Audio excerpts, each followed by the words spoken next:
The basketball gods gave us this opportunity, but they're not going to give us the win. We're going to have to go earn it. We're not going to chase a little crystal ball to tell us that we've got character and we've got winners.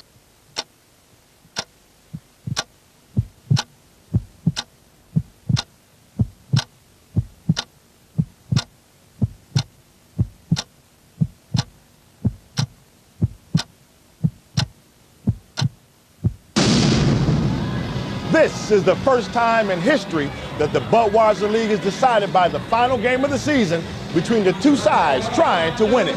At the MEN Arena in Manchester, it's the Giants against the Sheffield Sharks. Hello and welcome to the ultimate game of the 1998-99 season.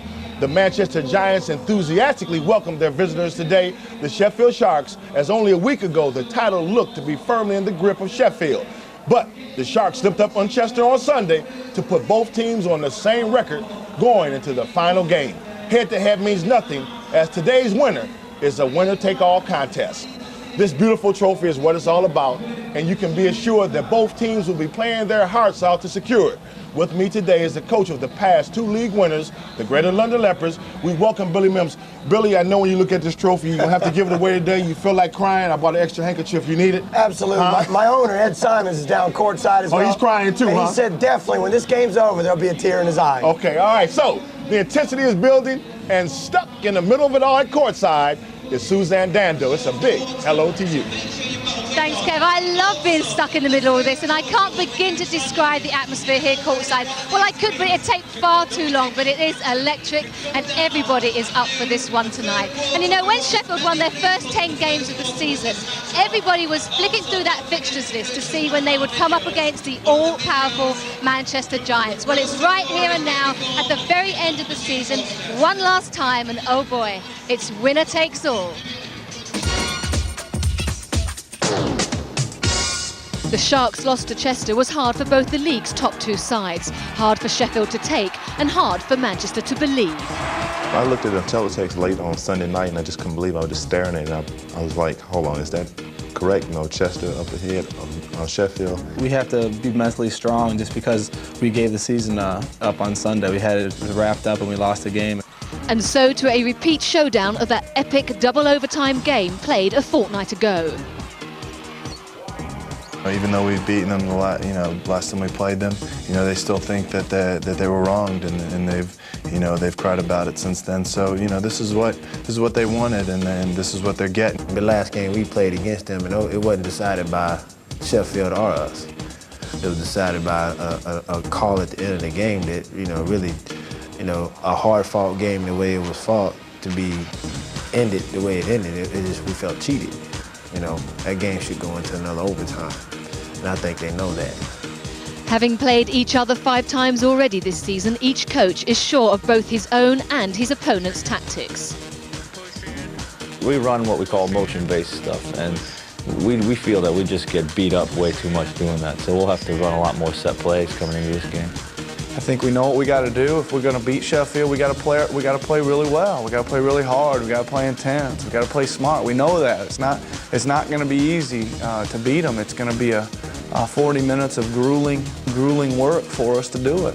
But it's the players on court who will decide the final outcome, and they've all got plenty to say. Everything's on the line, and that's what it's all about. There's no complaints. There's no excuses. It's one game. Whoever wins the best, and that's how it should be. The better team? No doubt Manchester's the better team. We had a couple of bad patches, so did Sheffield. But on tonight, we get to see who really is the better team. Pressure's going to be on them. The crowd's going to be behind them. We're going to have our crowd there to cheer us on, as always, and that'll be a comfort to us. But being at the games at their place, the pressure lies with them. They can play like there's no pressure on them, but they want to win a title just as bad as we do. I'm prepared to do anything to help this team win. If it comes down to the last shot again, I'll be more than willing and be calling for the ball. Hopefully it doesn't come down to that. Today's the last game of the season. Winner takes all. That's all that matters. And there's no question about it, being a winner takes all. During that piece there, they talked numerous times about who's the favorite team, who's the underdog. Is that a bunch of I think it is, Kevin, because today you got 2 games, 40 minutes of basketball, and you got 2 very good basketball teams. Anything can happen in 40 minutes. You have big games, big contests, big boxing matches, big football games, basketball games. You get the hype. Will this game live up to the hype? Well, you hope so. Like you and I are both American. You covered the Super Bowl this past year. Very rarely does a big game live up to all the hype. But I think this one's got all the makings of hype.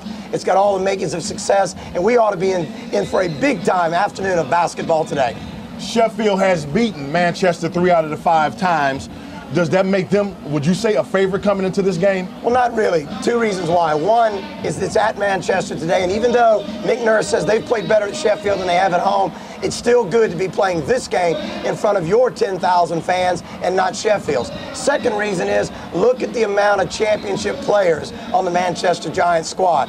John White, McKinney Perry, Ronnie Baker, Tony Holley. These guys have won championships. They've been there. Most of them have been there with me. But they know what it's about to win this, and they want to take it home again today, right here for the folks of Manchester. Okay, and speaking of that, let's look at some of the facts with the Manchester Giants that we picked up. Now here, you talked about the guys that have won championships and league titles, and they have won it with you. Tony Dorsey is the only guy for Manchester not to have won a league title. Will that be sitting in the back of his mind?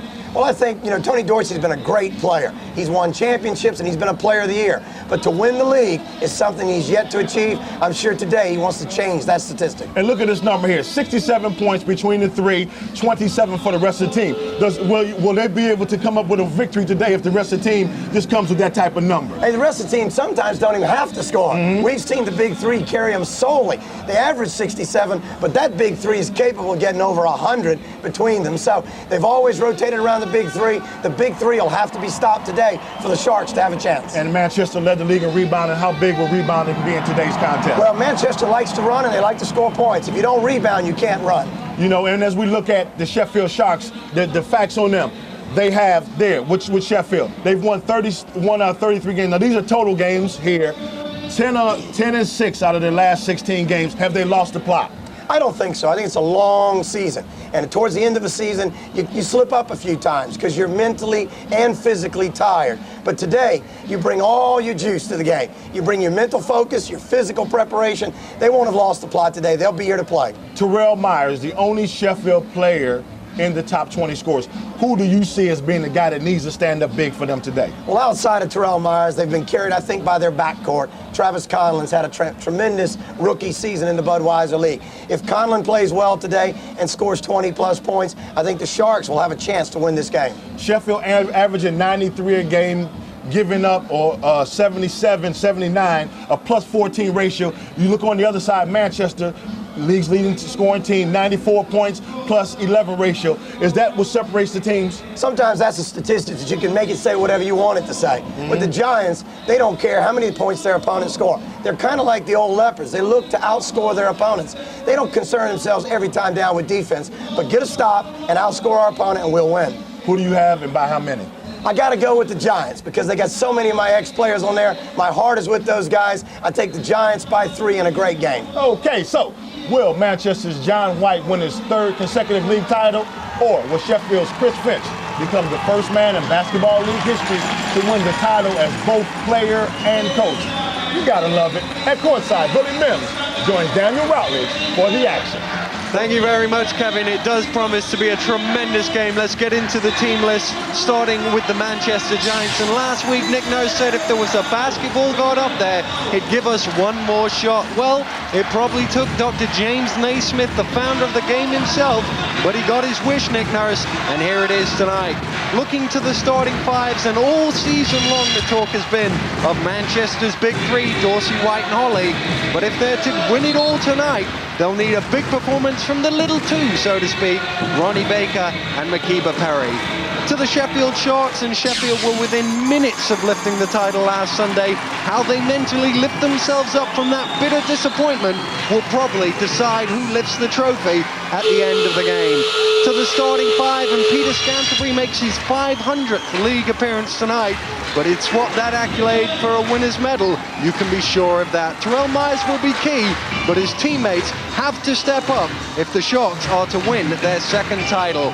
Well, they say the Budweiser League season is a marathon, not a sprint. If that's the case, the two front runners have done the 26 miles. They're in the stadium. They're on the running track. It's a flat-out sprint to the line, Billy Mims.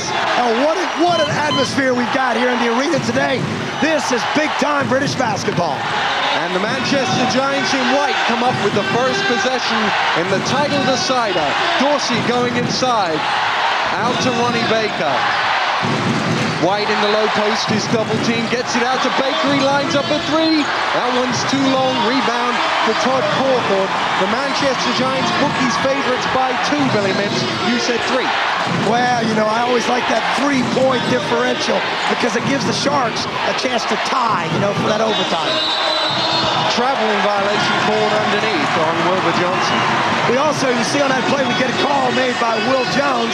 We've got 2 of British basketball's best as we watch Will Johnson travel. 2 of the game's best referees today, Will Jones and Keith Bruce, and I'm looking for excitement. White in the corner for 3. John White with a big 3 from the corner. I've seen him do that an awful lot in his last 2 championship seasons. And I tell you what, John White is a man on a mission. When you give him a big game, he produces. Conlan going to the basket, laying it in off the glass, and the Sharks have their first score of the game. There's another look at it. Good strong move. White again for 3. This one's long. And of course, John White looking for his 3rd straight Budweiser League title. Well, you know, he takes a lot of pride in his ability to play this game. And if he does it today, he'll be the only guy that's ever won the league championship in every year he's played in the Budweiser League. So if he wins today, John White's going to say, hey, hire me, pay me what I ask, and the championship will follow John White. I'm sure there'll be plenty of people willing to do that in the summer as well. Manchester, of course, will be top of the list there. Here comes Ronnie Baker, then over to John White. Perry. Perry backing in. Perry with the shot. It's short. Going after his own boards, but Cauthorn comes up with it, runs into Dorsey, and then hands over to Johnson. Good no call by the officials on that play. Johnson loses the handle. It's looking a little bit nervous out there, Billy. Is that what you would expect with so much at stake here tonight? Well, I think these players have been looking forward to this game ever since Chester beat the Sharks the other night. I think what happens is it's a big game. You know what's at stake. You just want to play the game and get on with it. So it'll take them a few minutes, but they'll both give us what we came for, a show. Johnson gives Sheffield the first lead of the game for them. Holley driving through the middle is short. Perry trying to fight for the rebound. Somehow it came in to the hands of Travis Conlan. So far, the Sharks done an excellent job on the defensive glass. Scants for 3 is short. Rebound, John White.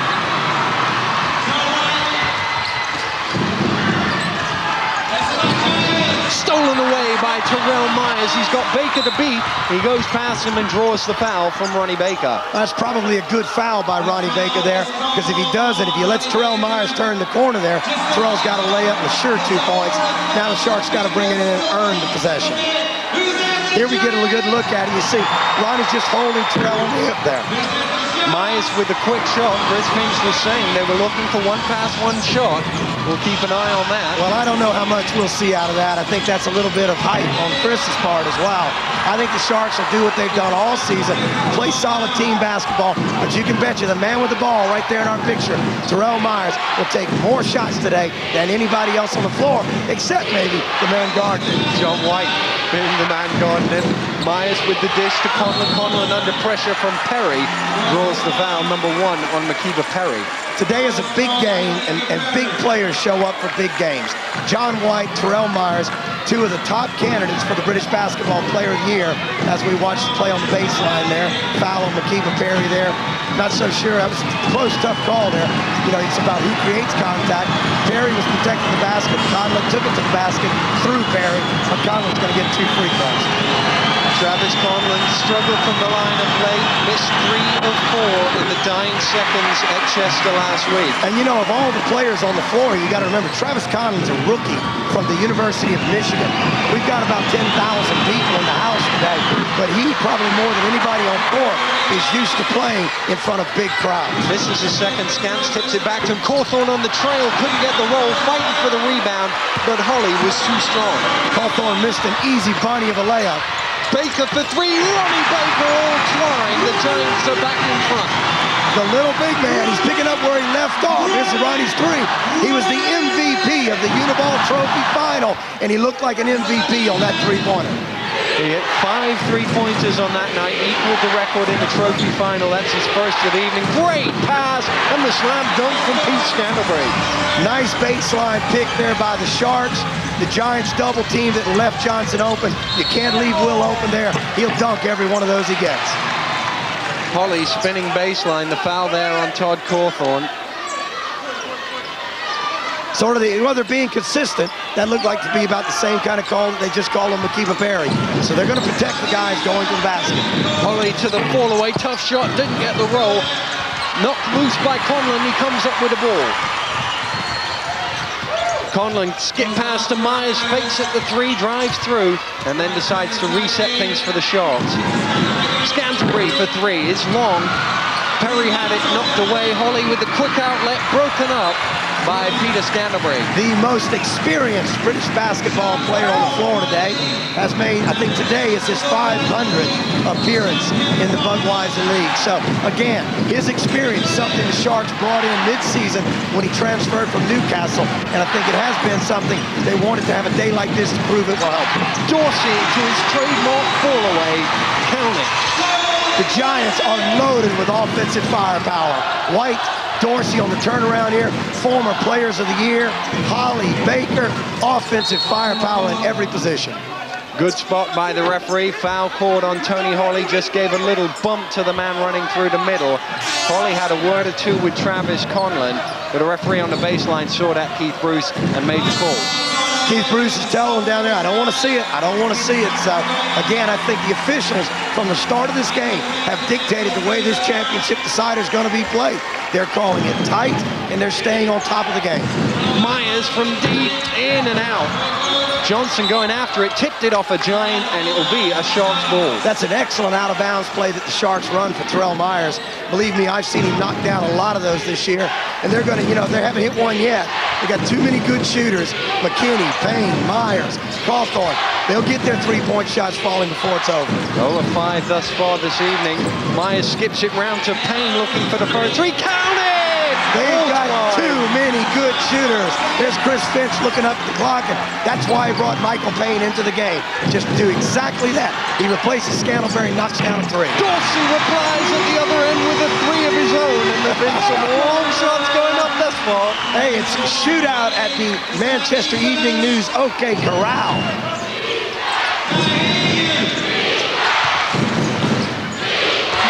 Cauthorn spins, kicks to Johnson. Johnson short on his shot, and McKinney Perry Cook is there to get it. If you're the Giants, that's the shot you want Will Johnson to take. Don't give him dunks and layups, but jumpers are okay.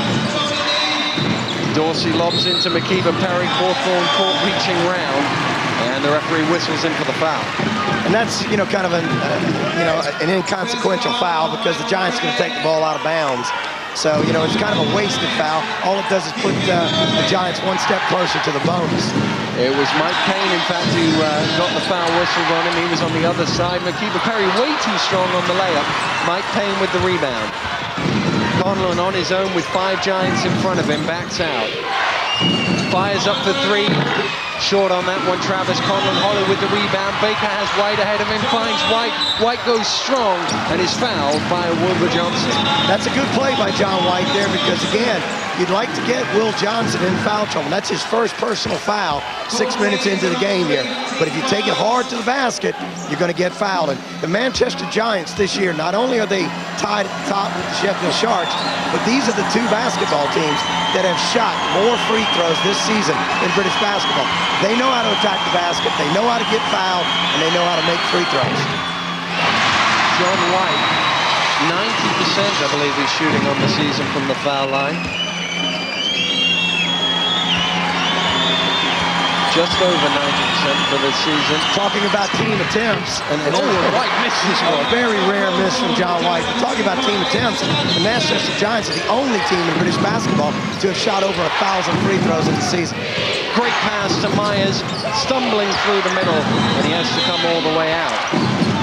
Myers with a little shake and bake, pulls up, off the back of the ring. Cauthorn fighting for it with White. It touched White last, and will be a Sharks ball. John, a little emotional there. You see the look on John's face that says, no way that wasn't out on me. And I say, John is focused. You can see it in his face. Watch him in his play. John's going to give us a great game today, I think. Neither team shooting particularly well so far this evening, 36, 31%, but there is an awful lot on the game. And that's, great tip from Travis Conlan to tie it at 12. You don't usually expect your point guards to get offensive rebounds and stickbacks, but you see Myers missed a shot, Conlan going to the basket. Now, that was good on that play, but if that happens too much, White misses the three. The Sharks will be a little bit vulnerable for the Manchester break. When Myers shoots the shot and Conlan goes for the rebound, none of those big guys are going to get back to the other end to stop the Giants. Conlan going after the boards at both ends of the floor. Dorsey spins on Michael Payne, forced to throw it out. Perry round to Dorsey, sells the fake. Dorsey under pressure. Long on his shot, rebound Perry. Stolen away by Myers. He couldn't quite keep it in bounds, though. Interesting on that possession, we saw the Sharks change defenses for the first time in the game. On that out-of-bounds play, now they're going to do it again. They're going 2-3 zone, or 3-2 possibly with Conlan at top. Either 2-3 or 3-2, but definitely looking at a zone on the inbounds play. It's lobbed into John White.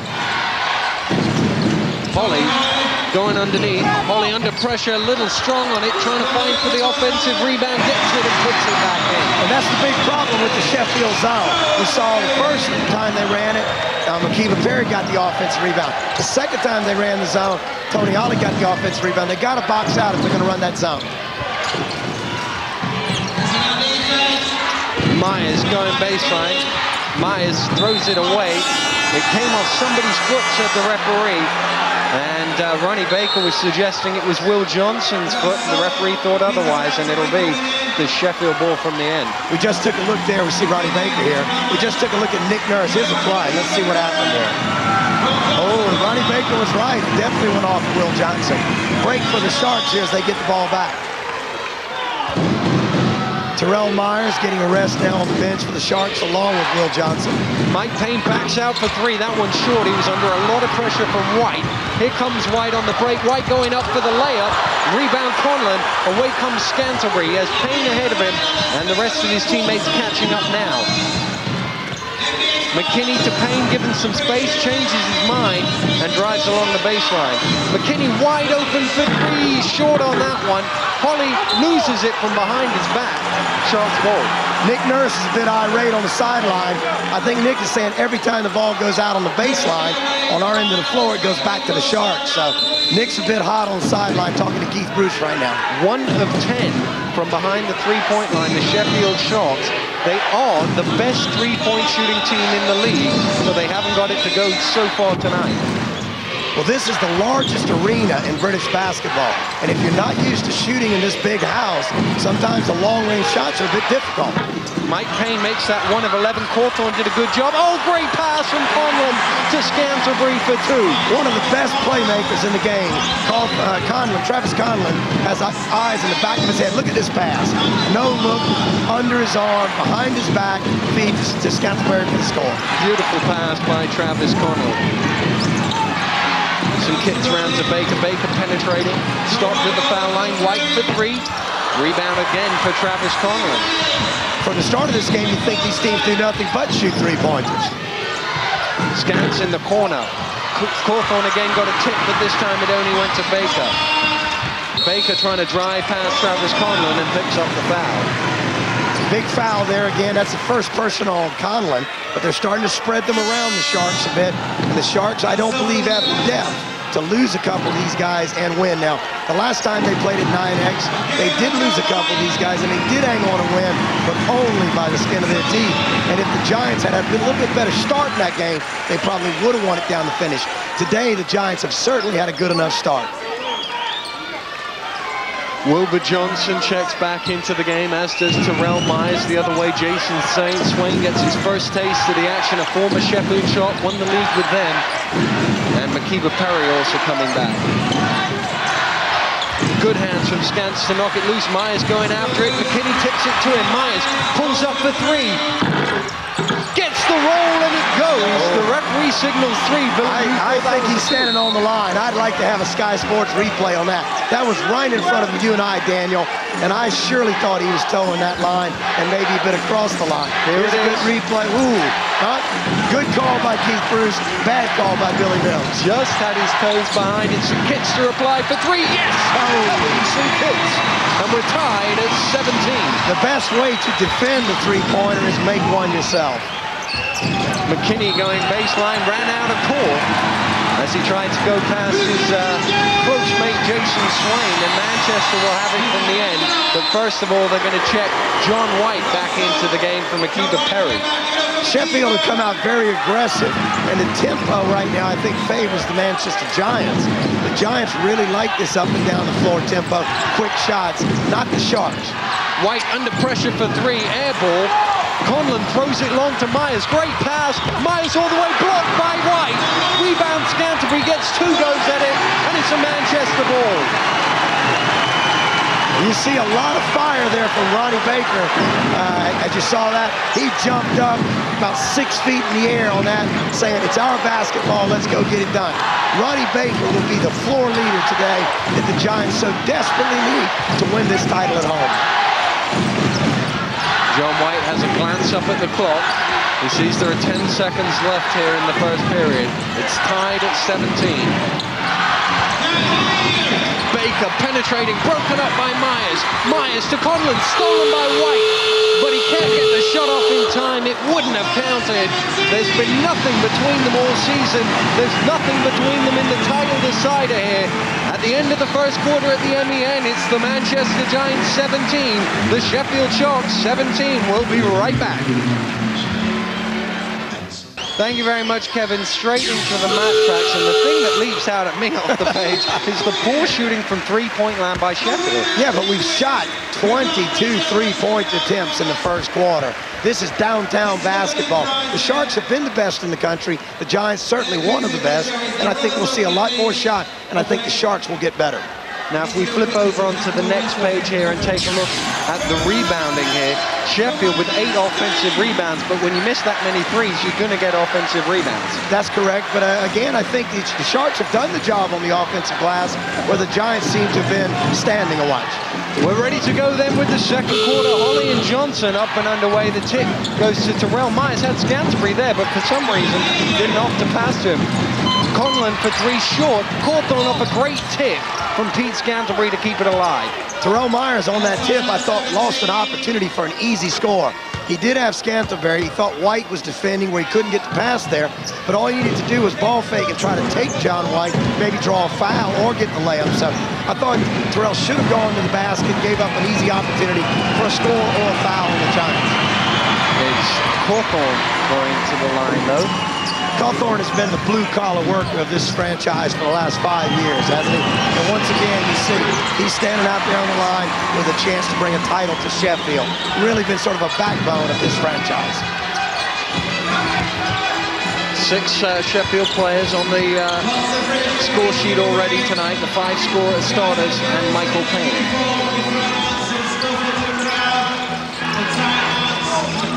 Holley in the post. Stolen away by Terrell Myers. Myers has Conlan with him. Finds Conlan. Conlan going up is fouled by John White. And he'll go to the line for a couple. Now, see, that's what you have to do there. You need to get 1 or 2 of the big 3 in foul trouble. That's only the first foul on John White. But, you know, as the game wears on, you attack the basket more and more, you'll get some of those opportunities. John White and Tony Dorsey play aggressive defense. Therefore, the more you attack them, the more chances you have to draw fouls. 9 fouls in the game thus far as Conlan misses the first. We got 5 against Manchester, 4 against Sheffield. Nobody has picked up 2 fouls as yet. Conlan, 50% from the line again on his second trip. Well, on the season, he's struggled a bit at the free throw line as well. He hasn't been one of the Sharks' top free throw shooters. It's been kind of amazing there because most point guards who have soft touch, great court vision, generally are pretty good free throw shooters. 67% free throw shooter on the season as Dorsey spins. Holley trying to get the tip. Perry comes down with it off the glass. Now there's an offensive rebound and a stick back. Traveling violation is called against Travis Conlan, and the Giants will get it back. A bit of a quick whistle there, but at the end of the day, let's see it. We'll take a look at it. I don't know. I think he caught it, and got himself in position. I'm not quite sure. But then again, it's payback because Will Johnson did not run out of bounds there. White for 3. The tip from Holley gets to Dorsey. Dorsey had it knocked away. Myers with it. Myers with the sweet-looking move. The long jump shot has a think, doesn't go. Conlan again with an offensive rebound. Myers traveled. Double dribbling call. Good call there by Keith Bruce on that play there. John White made the play. Defensively, he got out. Myers was spotting up for the 3. John got up in the air in his face, forced Myers to have to rethink the shot into a turnover. Was going for the shot. Once he left the ground, you got to shoot it. You can't dribble it, which is what he was trying to do. Dorsey with Swaine coming along the baseline, gets it inside to Holley. Holley banging away against Johnson. Scantlebury with the block from behind. And Conlan just going to slow it down under direction from his coach, Chris Finch. Just said, slow things down, guys. Well, we talked about pace in the first quarter being the Giants. Myers to Conlan. Cauthorn for 3. And I believe that was a little bit more than one pass and a shot, which we heard Coach Finch talking about during the week. This is Sheffield basketball. Conlan penetrates, kicks to Myers. Myers draws the D, kicks cross court to Cauthorn. 3-point field goal. Great passing by the Sheffield Sharks. The biggest lead of the night so far, 4 points for Sheffield as Holley goes through the middle. He draws the foul. Now, when we were at the Uniball Trophy final, Billy, you were telling me about this lucky suit that Nick Nurse had on. And he seams to have it on again here tonight. Hey, I tell you, all Nick's got to do to win championships is keep that suit clean. Every time he puts it on. He won the championship at Wembley for the Birmingham Bullets, and Harry Rubleski, his owner at the time, wearing that suit. He won the Uniball Trophy Championship wearing that suit, and now he's about to possibly claim the Budweiser League crown, and he's brought back out his favorite suit. Holley makes the first free throw. And I have to say this for our viewers out there, I know Nick quite well, and he does own more than one suit as well. Just had to clear that one up in the village.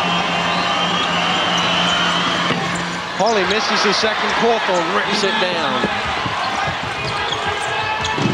And again, a patient, slow start to the offense here by the Sharks. A little bit more of the Sharks' tempo here. Set up their offense, get it to Myers, and attack the basket. Exactly what Myers did. He couldn't get the roll, though, and White will run it back. Has Perry with him.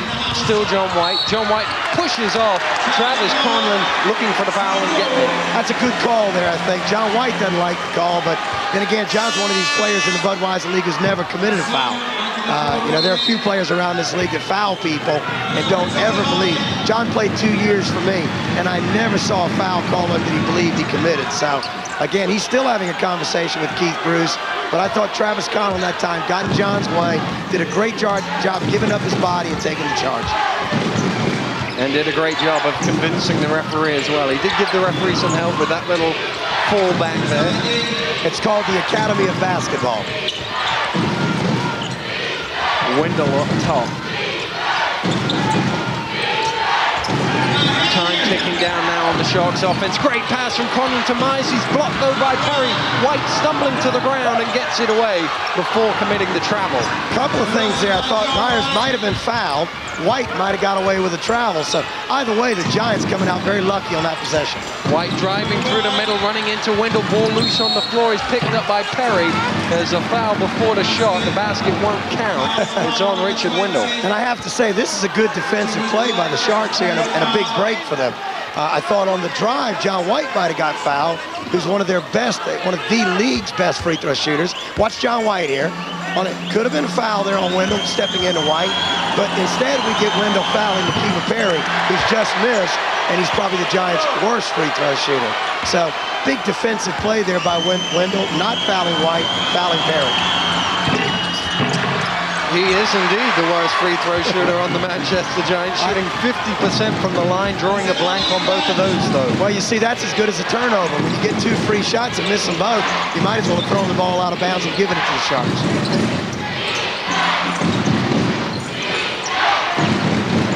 Cauthorn to Myers, great pass, and Myers converts. They do that cut from the top about as well as any team in the country.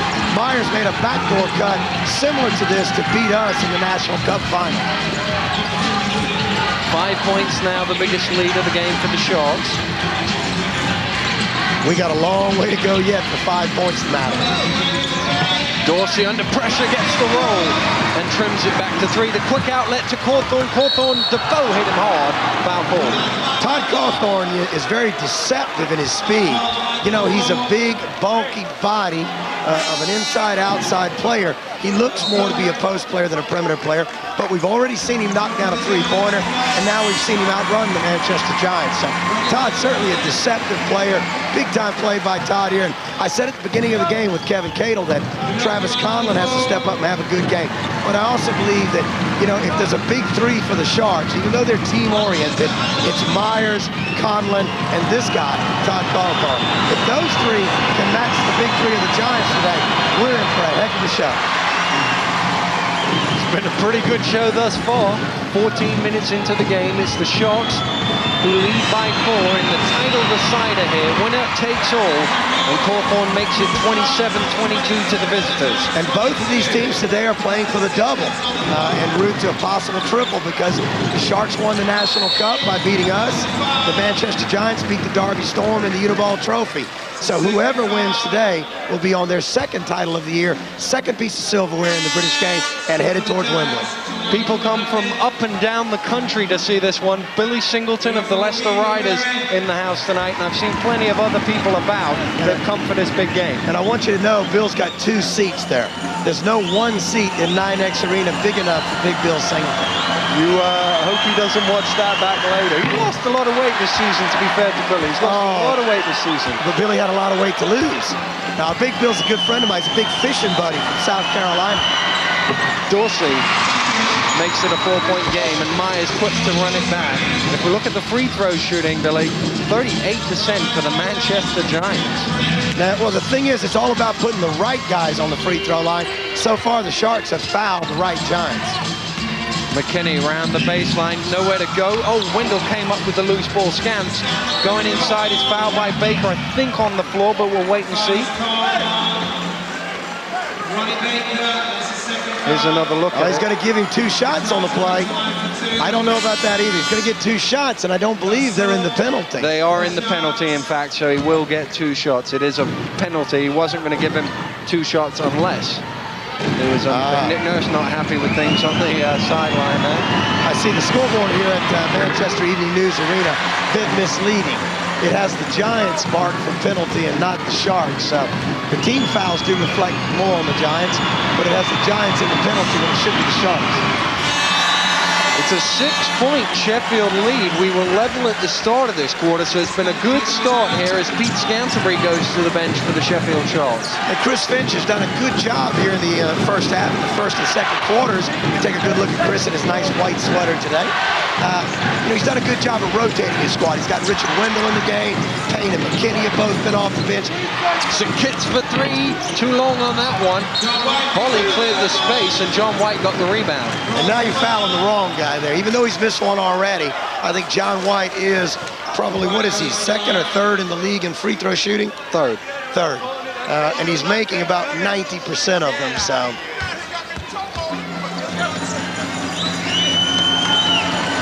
Some kicks there with the long shot, rebounded by White, and he got fouled, and that sent him to the line. You say he's missed 1, he'll probably only miss 1 all game. Yeah, he doesn't miss many free throws, and like I said, he's a big game player, and he's up for big games and big situations.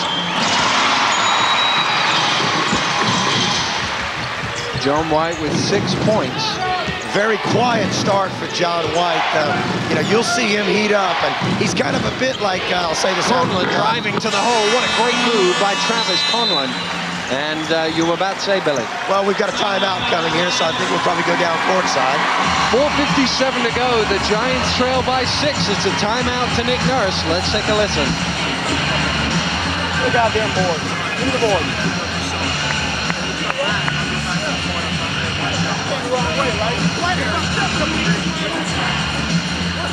Hey!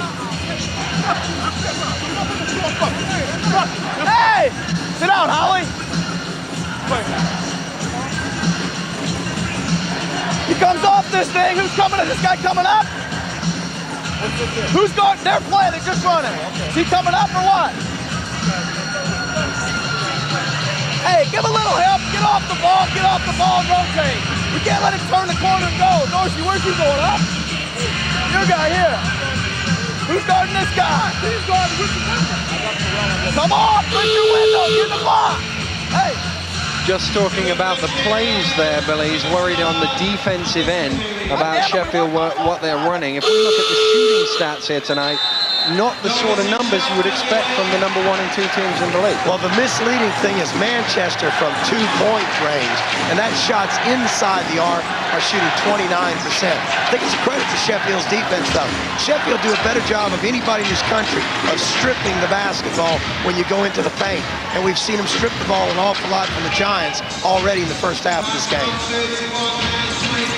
St. Kitts had it not loose. Holley comes up with it. Holley under pressure. Gets his own rebound. It comes all the way out to the foul line. Dorsey inside, strong for 2. Tony Dorsey, too strong down on the block for, you know, the Sheffield guards to contain him. Myers all twine for 3, and the Sharks lead by 7. Well, Terrell said after the National Cup final, which he didn't shoot the ball particularly well on that day and was the MVP, but he knows he's going to get a lot of shots because he's got a green light from Coach Finch. St. Kitts to reply, yes! And the Manchester Giants seem to knock one back whenever the Sharks hit one. I'm telling you, this is going to be a 3-point shootout. A lot of great shooters on both ends of the court, and they certainly are not afraid to shoot the 3 today. 9 3-pointers between the two sides thus far. 5 for Manchester, 4 for Sheffield. Myers looking for the 5th, yes! Count it! Make it 5 for the Sharks and 5 for the Giants. And Terrell Myers, you can't give him that kind of room. Kevin St. Kitts playing back off of him. You're better to force Terrell to drive. You give him that kind of room, you're going to pay. Let's see if the Giants look to reply with a 3-pointer here. No, they're going inside to Dorsey. Dorsey strong again to the basket. You know, today's game, we're going to have to watch it closely as we go through this. This is not only a battle for the league championship, it might even be a battle for player of the year. I think John White and Terrell Myers head-to-head today, 2 of the probably front-running candidates, and I think whoever wins this game today will probably get the nod. Myers lost it off his own foot. Here comes John White out on the break. White going up, blocked by Todd Cauthorn. He told him about it too, but the foul was called. Well, I think Todd Cauthorn said he got all ball. We see if you read his lips here, Cauthorn says all ball. But again, John White knows how to draw fouls. Cauthorn probably was right, but John's going to shoot 2 free throws. Well, Chris Finch has now called a timeout. Let's go down and take a listen. Hey, that's all right. Here we go. Listen.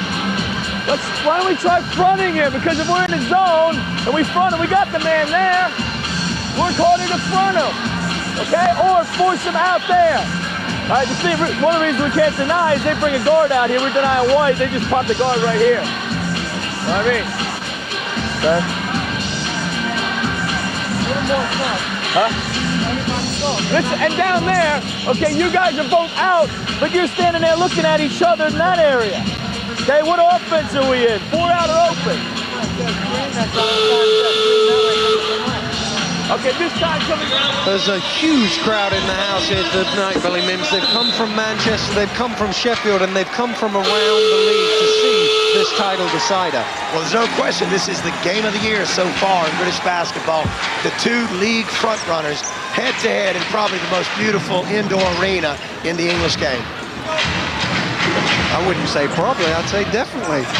Well, a few other people would probably like to say they got a nice place too, but this is certainly a palace for basketball. John White then will go to the foul line with a chance to trim it to just a 3-point ball game.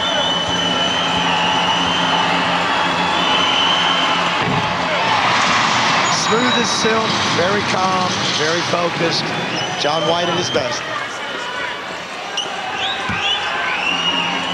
While he shoots his second free throw, he's also saying John White is showing tremendous focus to be playing this game today. His wife, back in Atlanta, Georgia, is just about to give birth to their first child.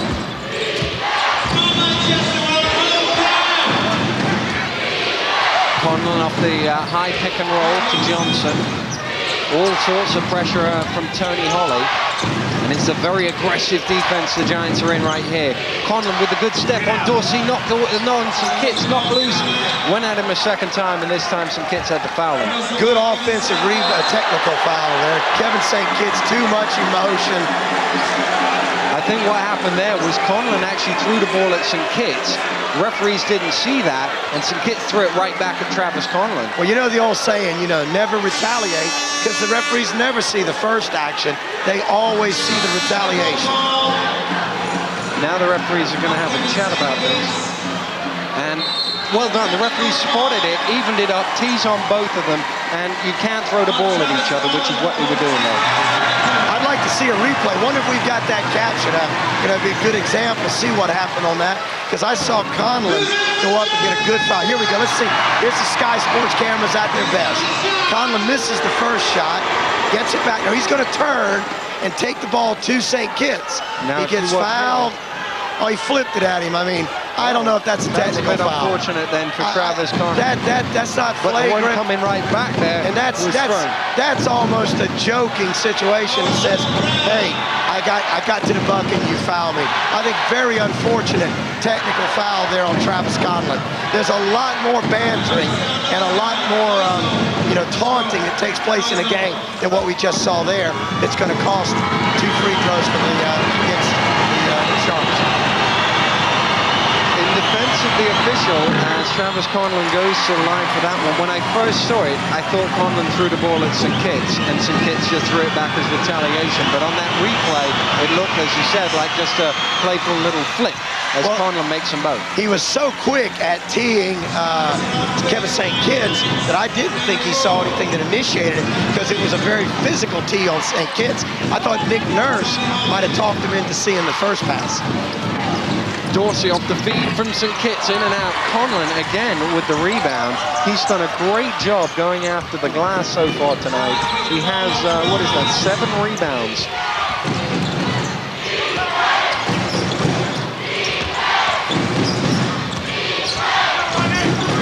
Myers pulls up for 3, short. Scantlebury going after it, not loose by Dorsey. Payne and Windle falling for it, and somehow they both missed it. White came up with it. Baker is fouled by Terrell Myers.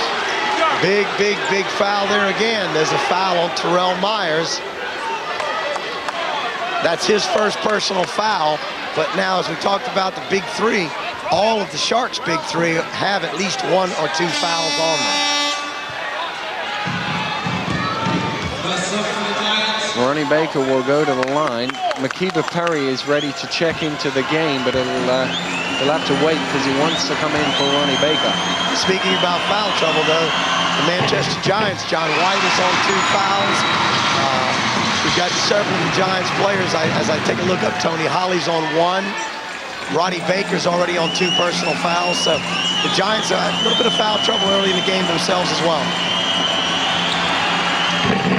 Baker makes the second, so that'll get him a trip to the bench. And there's the big fans in the house of Ronnie Baker as McKeever Perry checks in. It's hard to be a basketball player, a basketball fan, living in England and not be a fan of Ronnie Baker.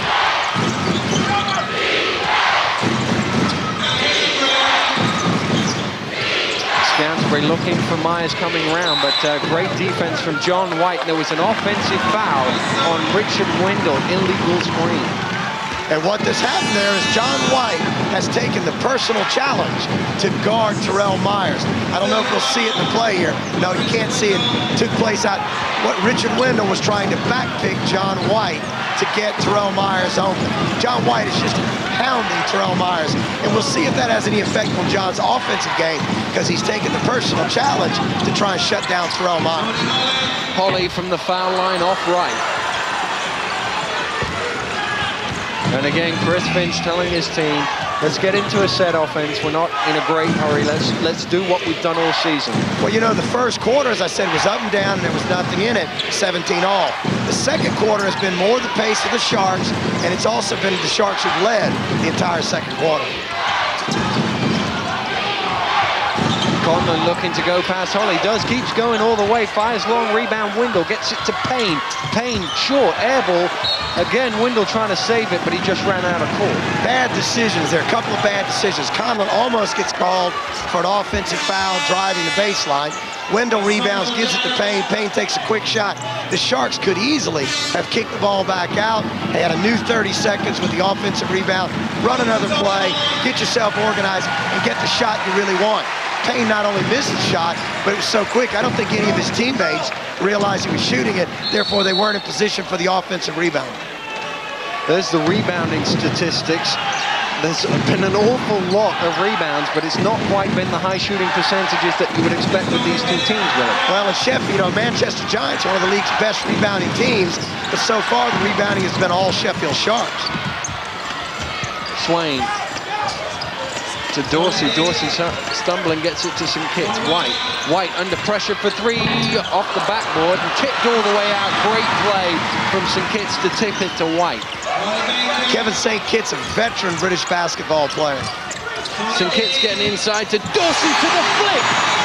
Falling off balance, he flipped it in for two, and it's a one-point ball game with 37 seconds left to play.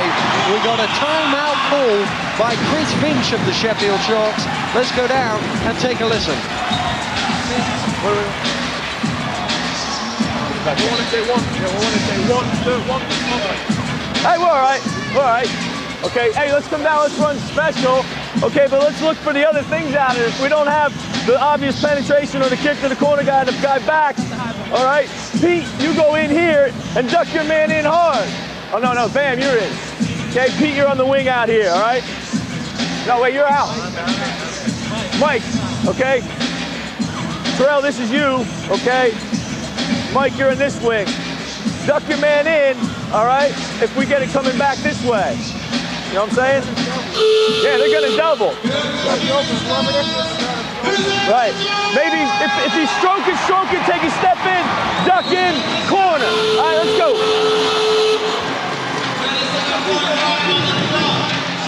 Well, the Sheffield Sharks have led by as many as 7 in this period. They've led all the way through, but that last score has made it a 1-point second quarter. It was level in the first, so it's a 1-point ball game, Billy Mims. Well, I think to beat the Manchester Giants on this floor, you've got to do two things. One, you've got to cut down on their three-point accuracy because they got guys that make a lot of them, especially John White. And secondly, keep off the free throw line. I think the Giants have gotten back in it in the second quarter at the free throw line and hitting some big threes. 7.5-second differential between shot and game clock. Sheffield are going to tick down as much as they can of the shot clock in the bottom right-hand corner there. Payne, now they've got to shoot it, and it's knocked loose by St. Kitts. Shot clock is holding on to. Nick Nurse asked for a timeout. Now he's waving it. Please, I don't want the timeout. But did he wave it off in time? He must have waved it in time. 2 seconds to shoot. Lobbed into Windle. Windle to the hook. Is long, rebound Tony Holley. And the Giants have got 5 seconds to get a shot off. Dorsey doesn't see it. Now he's off and running. Dorsey on the buzzer from deep. Ooh, not quite. The Sheffield Sharks had a tremendous start to this second quarter, but the Manchester Giants have trimmed it back to 1. And we have a great second half in store for you. The Giants trail by 138-39, but it can only get better from here. Stay with us. We'll be back right after this break. Our busy weekend of live sports continues on Bank Holiday Monday. There's live football at midday, Grimsby against Norwich. At 12:30, there's live Super League Hall versus Sheffield. And at 2 o'clock, there's live snooker, day 1 of the British Open. Our live coverage of the 4th test between the West Indies and Australia continues at 3. And at 7, there's live Premiership football from St. James Park as Newcastle take on Tottenham. Let's get back to our commentators. It's Billy Mims and Daniel Routledge. Thank you very much. Now, the top of the game, Billy, you said Manchester by 3. There's a point in it in favor of Sheffield. Are you sticking with Manchester by 3? Hey, basketball games are 40 minutes long, and when the Sharks and Giants get together, sometimes they tend to be a bit longer. So I think we've got a lot of basketball left, and I'll still stick with the home side and the experience they have at winning championships. In regulation, or yeah, because we're going to try to keep the Sky Sports time schedule today, so both coaches have been instructed no overtime. We will wait and see. As the Sharks get the first offense here of the second half, they lead by 1. Time ticking down on the offense for them. And notice how Terrell Myers puts it on the floor, gets under control, and gets the roll. You see, he got John White leading there. Terrell can shake people. He goes at people with a lot of quickness, gets you leaning to stop the drive. He floats back and makes the jump shot. Dorsey fakes the 3, steps in, finds White penetrating through the middle. White to the finger roll, and a great pass and finish from Dorsey to White. John White goes to the basket and has such a soft shot and such great body control. He finishes most of those. Is this going to just be a one-on-one battle at the end, White against Myers? Well, we said they're 2 Player of the Year candidates here, and I think they not only want to be Player of the Year, but they want to see their teams get to the promised land in the Budweiser League. Johnson going up, yes, with a one-handed slam underneath. Great baseline move there by Will Johnson, and that's the only place that you really got to make sure Will can't hurt you. The baseline, the dunks, the offensive rebounds. Foul called there on Pete Scantlebury. Grabbing hold of McKinney Perry as the pass came in. Here's another look at it. Going to make a quick substitute. Scants is holding his side. As Scants goes off the court, I'm wondering, is he okay? If they substitute for him in less than 2 minutes, minute and a half, and he was holding his left ribs as he went off the court. See him there pulling the shirt up, and they're going to put some ice on it. I think Scantlebury might be having a little bit of a problem there with his left rib cage, lower left ribs. You wonder whether he picked up the foul just to get himself out of the game, because he was suffering there as Dorsey goes to the hole. And it's still back to a 1-point ball game. And of the Manchester Giants so far, Tony Holley's been a bit quiet. John hasn't been his usual self yet, but Dorsey certainly has stepped up in the early going for the Giants. Myers wide open is Payne. Yes, Michael Payne for 3. The quick outlet by the Giants to the Dorsey, 1-on-5, and he has to slow it down. And that's why the passing of the Sharks is so essential to their success.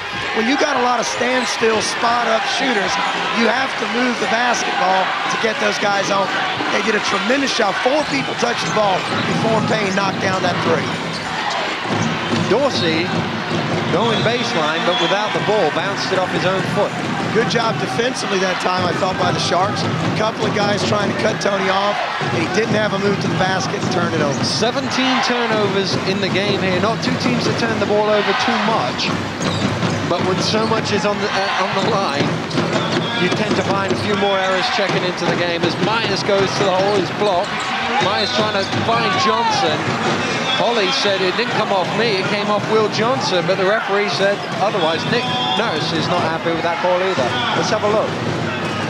Ooh, second time tonight that Will Johnson has knocked the ball out of bounds, and the Sharks have gotten it back. Roddy Baker saw the first one. I guess Nick Nurse saw this one. Nick Nurse very unhappy with that call there. Is Cauthorn from deep. And you see, that's what happens. You know, sometimes, unfortunately, officials do play a big part in games. They missed the call there. The missed call resulted in a 3-pointer by the Sharks and a 6-point Sheffield lead. Perry looking to go to work on Johnson with the spin off the glass and converts. McKinney Perry only his 2nd field goal of the game, but a big one down low. Nice turnaround, and that's where McKinney can score from. The year he played for me, whenever he got the ball down on the blocks, he was very successful in turning and hitting that little short bank shot. Only 3 rebounds so far for McKinney Perry. It's a quiet night on the rebounding front for him. Well, overall, he does average double figures. Overall, he's 3rd in the league behind Rico Alderson and my own Tim Moore. So certainly one of the premier rebounders in the game. Great block by McKinney Perry as Mike Payne went up for the slam. Dorsey's fouled by Terrell Myers. Speaking of Mac, Big Mac as they like to call him, being one of the premier rebounders in the game, you also saw he's one of the league's best shot blockers there with a tremendous pin of the ball on the glass, and the Giants coming down looking for a score.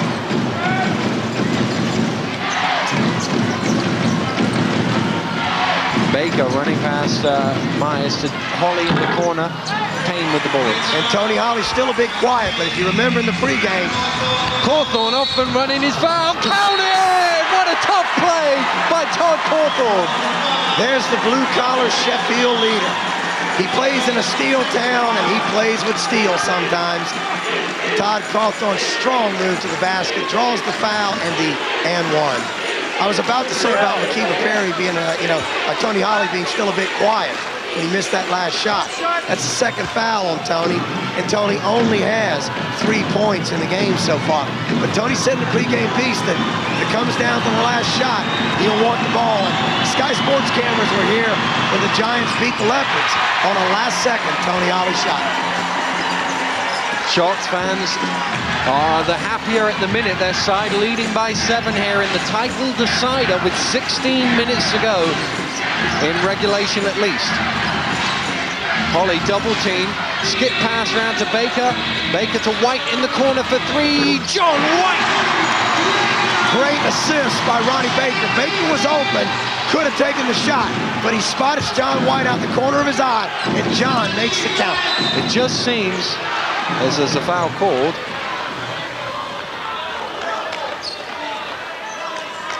fouls on Dorsey. Second personal foul on Tony Dorsey. So again, now if you look at the 4 of the 5 Giants on the floor are on 2 personal fouls. So as this thing gets tight down the stretch, fouls could be a problem for the Giants. Right now they've got a few more guys, getting towards that second foul. Here's an update on Scantlebury. If you look there, he's still got ice on his ribs there. He is struggling at the minute. Hey, I'm sure he'll be back though. Hey Dan, after you've played 500 games in this league, you're bound to have a few bumps and bruises. Nice move by Myers. Didn't quite have enough juice on the shot. And White saves it as gets, and it was knocked away by Travis Conlan. I was just saying, Scants has played 500 games, and this is a rough league. I mean, you talk about basketball being a non-contact sport. Anybody who believes that is probably still watching too much netball. Plus, he's the highest capped player for England as well, 127, I believe it is. With those many performances, he's lucky to still have any ribs. Cauthorn lines up the 3. It's way off the mark. Johnson trying to save it, but he knew if he saved it, it'd probably break his ankles on the advertising. I believe Tony Dorsey got a piece of that shot as Cauthorn spotted up to release that 3-point attempt. Dorsey came flying out at him, and I think he got a pretty good piece of the shot there. Here's a chance to have a look there, Billy. If you look round. Johnson's going to kick it out. Let's see the kick. Here comes Dorsey. No, didn't. Oh, that's just an ugly shot. Dorsey at the other end. It's a pretty looking shot. And it's a 2-point game. I was trying to give Todd Cauthorn a little bit more credit than that ugly air ball, but unfortunately, the Sky camera proved me wrong. Myers off the side of the board, but Payne was there to pick it up. 2 really bad shots in a row by the Sharks. Hey, that's 2 of the ugliest shots we've seen tonight. They still were up 4 points because Mike Payne was in the right place at the right time. St. Kitts under pressure from Payne, gets it into the low post. Cutting through the middle is White, and he's fouled by either Conlan or Myers as he went through.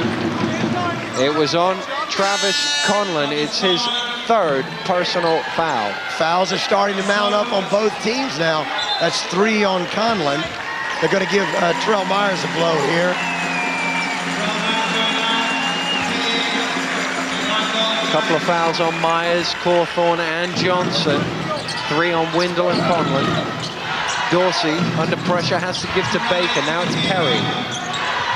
Back out to Baker, fakes the 3, takes the 2, off the glass. Sweet play by Ronnie Baker. Beautiful move there. Head fake to get the defender up. Got the defender by him. Nice bank shot. Beautiful 2 points. At the other end, there's a foul called. An offensive foul, I believe it is, on Todd Cauthorn.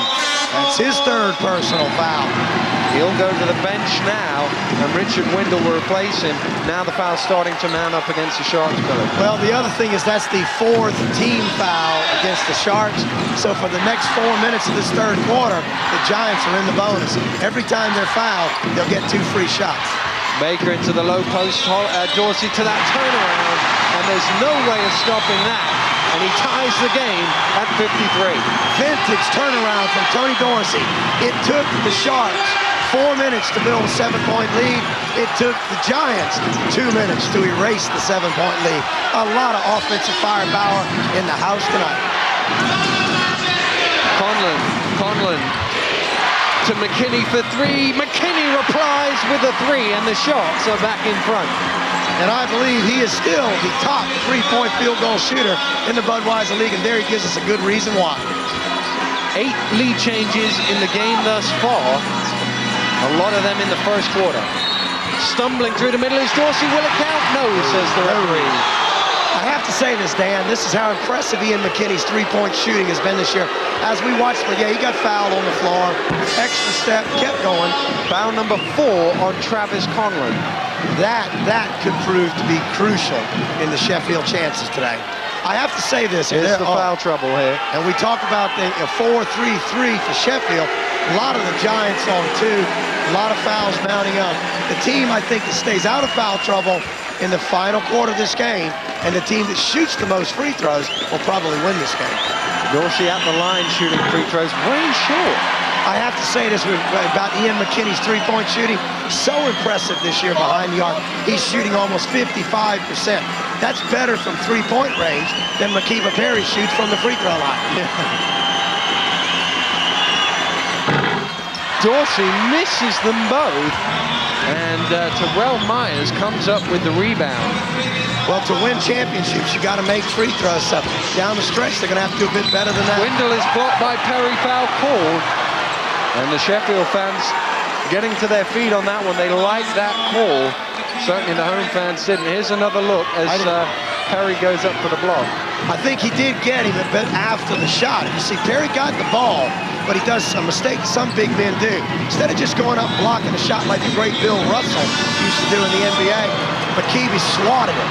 And as he swatted down with his right hand, he came across the arm of Richard Windle, picking up the foul. Windle then to the foul line.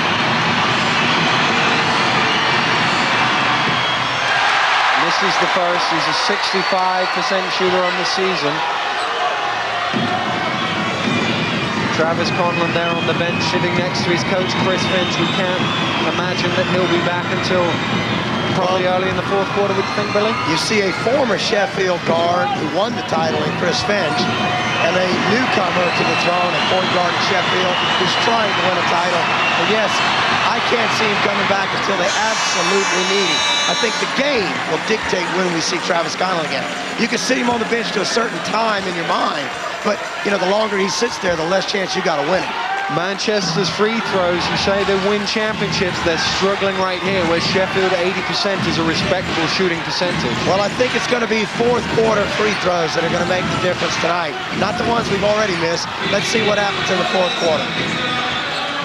Sheffield last week really bad from the foul line, 42%, and that's why we're here with this title decider right now. White going up, blocked by Johnson. White again with the boards, clears himself some space and gets the lay-in. John White just doesn't quit, though. Good offensive rebound, just stays focused, stays with it, gets the big 2. There he is underneath, just clearing through.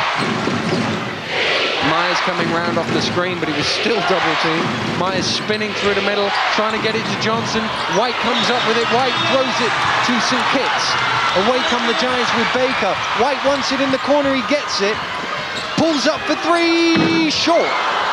Perry chasing it.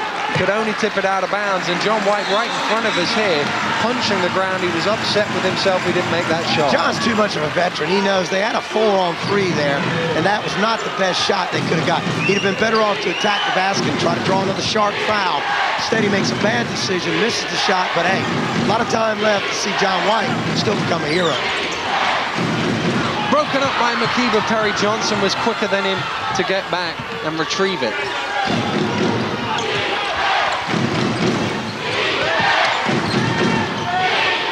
Sheffield now look to take a shot as time ticks away. Myers sells the bait.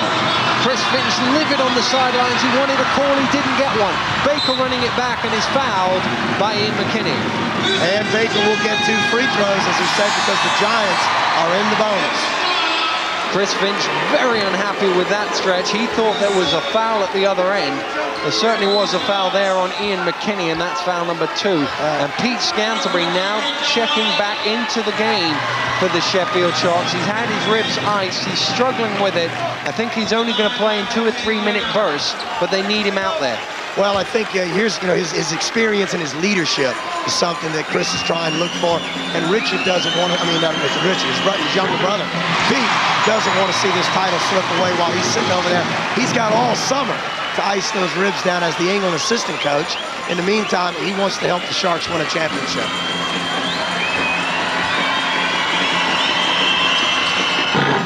Ronnie Baker misses his second there. Scans getting the rebound. Broken up by Baker, but only as far as McKinney. It's a 1-point ball game.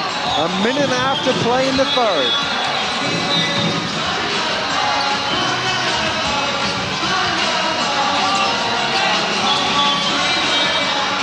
Scantlebury. Shot clock into single figures. McKinney coming round the screen, couldn't get the 3, but got it to Johnson. Stumbled, yes! Oh my, we've seen some spectacular plays tonight. And that's another one. You know why that shot went in? I have to tell you why that shot went in. All the Sheffield Sharks fans will know Will Johnson is famous for coming out before the game and sitting on the bench with a towel over his head. He's so used to being in the dark, sometimes he can make shots with his eyes closed. You see, he doesn't really need to see the basket to score. He's quite used to being in the dark. He'll go to the line for the 3-point play. And this could be an adventure here. Let's see what Will does at the free throw line. Not much better free throw shooter than McKinney Barrett. He makes it though, and he'll get himself a break. Richard Windle checks back in. It's a 4-point lead for the Sharks. Big basket there. Huge play. He's got 7 in the game. 3 of them came on that play to open it back up to a 4-point Sharks lead. Dorsey double teamed in the post. Is fouled. Replies with a 3-point play of his own. I said Tony Dorsey is really stepping up. And right now, I believe that's 22 points for Tony Dorsey. And of all the guys, Kevin Gayle and I said at halftime, this has been a very poor shooting game. Dorsey is 10 for 16, 62% on the floor, mostly because he's taking the shots he knows he can make, making great decisions with the basketball. And here he's going to get a chance for another and one. The one place he's struggled shooting tonight is from the free throw line, though. He's made only 1 in 4 trips. No mistake on that one, and again, we're down to 1 with a minute to go. Penetrating to McKinney for 3, yes! A 3 in the corner, and we're back out to 4. Mike Defoe tried to get out there. You'll see Mike Defoe run, but again, Terrell Myers drew all the Manchester defense, giving Ian McKinney the open look. Perry strong off the glass for 2. That's the same place Sharks before. Gets the ball down on the block, turn around, banks it off the glass. Too close for Mac to miss. Really, we've got a quarter and some change left. It's a 2-point game. Who's going to win? Hey, I've gone with the home side all night. I'm going to stay with the home side. They've got 2 former players of the year. They've been booked as favorites all season long. I'm going to stick with the Giants. Cauthorn for 3. Yes! Todd Cauthorn with a 3. Stolen away, but he ran out of court, Terrell Myers. And there's 5 seconds left. Here's another look at that 3 from Todd Cauthorn. Big shot. Cauthorn hits a big 3 here, gives them a 5-point lead. But remember, this game is going to go down to the wire, and they had a 7-point lead in the 3rd quarter that it took the Giants 2 minutes to erase. They've got 10 more minutes to do something about this 5-point advantage. The Budweiser League title is on the line. It's winner takes all. The Giants looking for a final score here. Baker going all the way. Can't get it to go. And it's the end of the 3rd quarter here. It's been another good quarter thanks to a big 3 at the end there from Todd Cauthorn. The Sharks fans are happy. In the title decider, it's the Giants 61, the Sharks 66. We'll be right back. Well, that's a good point, Kevin. And I'm going to ask you, Billy, will Sheffield take their 2nd title in 5 years? That's what we're here for. And if we look at the match facts, Sheffield are just edging it in the 3-point shooting. and that has been a key factor here in the third quarter. Well, I think Manchester's inability at the free throw line so far in this game, 58%, has put a severe dent into their title hopes. Also, as we get ready to jump it up here, we see Tony Holley, center court, only on 3 points through 3 quarters. If the big Tony Holley steps up in the fourth, the Giants can make up this deficit. He has got 9 points, though. He hasn't quite got the points and leads all rebounders. White had it knocked loose. McKinney chasing after it, and he's come back to Terrell Myers. Remember, this is for the title. It's not just a league game. Whoever wins, wins the title. Myers for 3, and the Sharks lead by 8. The Sharks are up 8, and they are confident right now. Their fans are behind them. Myers, look how deep. That was an NBA three-point shot by Myers. Dorsey to reply, no. There's a rebound for Tony Holley. Holley trying to get some points on the board, goes at it twice, and gets fouled. Sheffield leading by 8, the biggest lead of the afternoon here, and Tony Holley's got a chance to do something about it here as he gets fouled. Now you better be leading the Giants by 20 with about 2 to go before you count them out. They have too much offensive firepower, too much heart, too much experience. This thing is going to go to the wire one way or the other.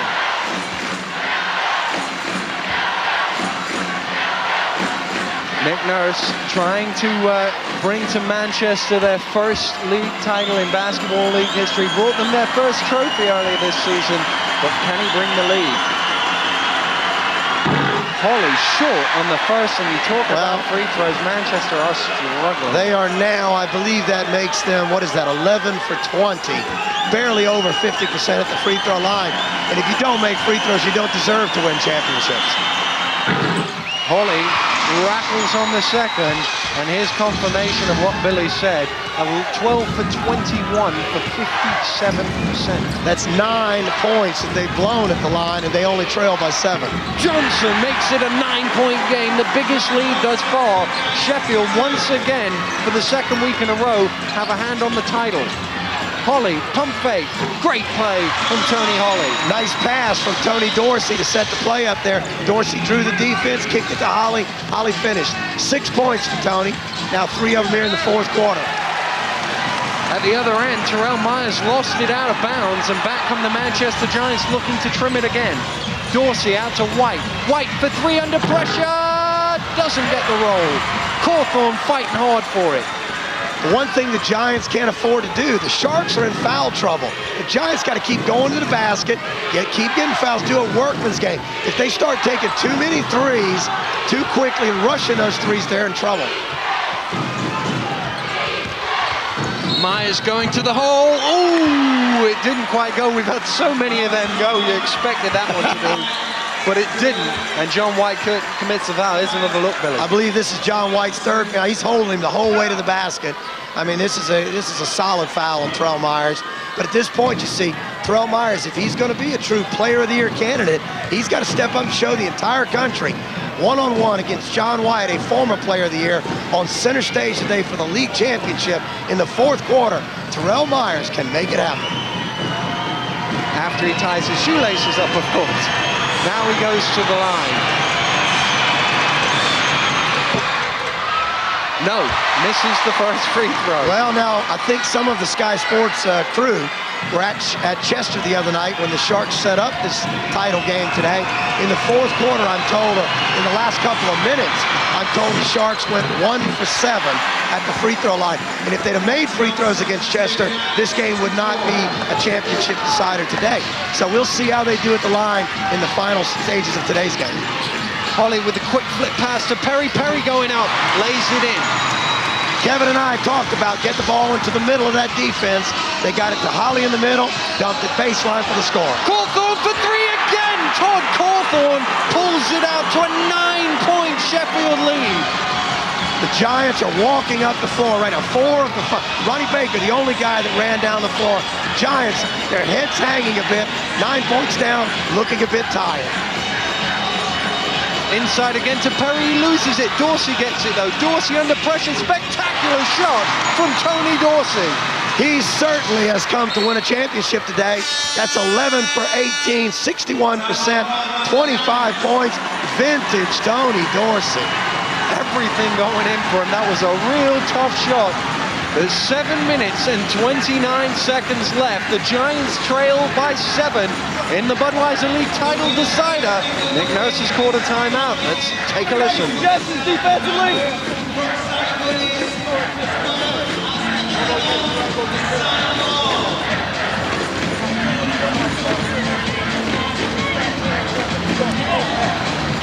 Good heads up. Let's go 158 at him here, just give him a different look. They got Myers, Payne, and Cauthorn. And there's 3 of them. And McKinney as well. Hey! Okay, pick him up. Hey! You guys got bent down. Man, we can't go out these fucking men. We got to be on the service.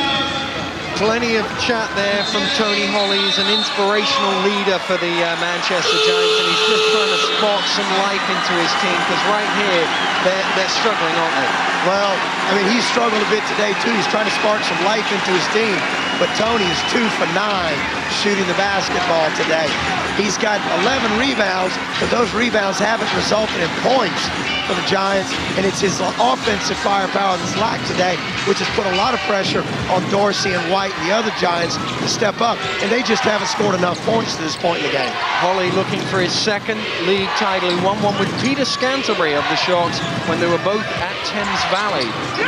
Cauthorn going hard to the hole, had it knocked away, and we wondered how long it would be, and now is the moment where Travis Conlan re-enters the game. Well, I think it'd be a great motivation now for the Giants if they could get Conlan to commit a foul and foul out. It would be sort of an emotional uplift, saying, well, we got one thing accomplished. But if Conlan's able to play this final 7 minutes without fouling out, then I think the advantage certainly goes to the Sharks. Shot clock holding on 8 as Conlan inbounds to Cauthorn. Cauthorn under great pressure for 3. It almost went, and Baker got the rebound. Baker off and running. Baker all the way penetrating. Perry too strong with the tip. And Sheffield get the rebound through Ian McKinney and are in no hurry here. They're 6 minutes and 45 seconds from the title. Not like Ronnie Baker to miss that. Great speed, full court. Went to the basket hard, just couldn't come away with the layup. Payne for 3. Michael Payne hits a 3. And it's a 10-point lead for the Sheffield Sharks. I got to give Tony Dorsey an assist on this one, because he got a piece of something. Whether he got Payne, whether he got the ball, Tony got something, but Payne still knocked it down. Holley round to Baker. Baker, Johnson knocked it away. You have to say this, we talked a lot about Travis Conlan being in foul trouble going to the bench, but 9 of this 10-point lead was built while Conlan was on the bench. So the Sharks have shown their depth today, shown their chemistry, and show how well they play together as a unit. Dorsey double team, finds Baker. White. White steps around Conlan, tough shot. John White replies with a 3. Well, it wasn't too long ago that the Leopards were playing the Giants here, and we led for 3 quarters, but in the 4th quarter, John White hit 3 consecutive threes to set up Tony Holley's game winner. Johnson, nothing but twine, and Holley was slow to his feet. 5:47 left to play. I wouldn't be surprised to watch John White try and take over. Here he comes around the screen. Will they look for him? They get it to him. White for 3 again. No, it doesn't go, but Holley's there to pick up the pieces and put it back. Big offensive rebound. We talked about he's only 3 for 10 shooting, 30% from the field, but he is one of the best rebounders in the game. This time, the rebound equals points.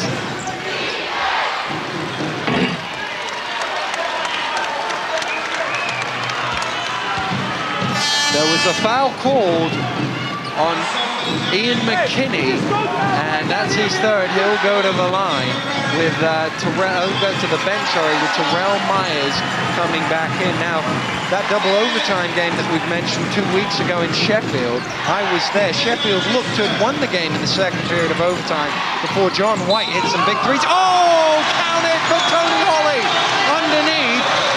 And the Giants are coming back again. Well, we said that of the big three, for the first 3 quarters, the quiet one was Tony Holley. In this 4th quarter, he's shown some leadership on the bench. Now he's rebounding, he's scoring. Now all 3 of the big 3 for the Giants are in double figures. Tony has a chance to go to 11 with this free throw. The Giants fans in the house quietening down now as Tony Holley goes to the foul line, praying that he makes it. 5 minutes and 12 seconds left. It's a 5-point game in the title decider. Oh, it spins out.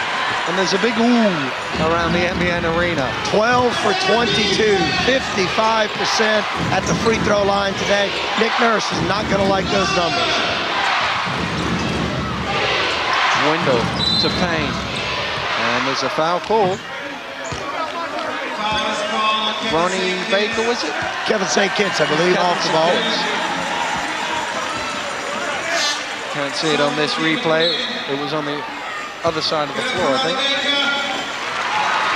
McKinney Perry comes back for the Giants. Ronnie Baker's going to go out and get a little blow here, but believe me, as tough as Ronnie is, and with the championship spirit he has, this will probably be his last breather, and I think he'll be right back in the game. Here's the foul trouble. Johnson, Conlan on 4, and a whole host of players on 3 fouls as we tick down the final 5 minutes here.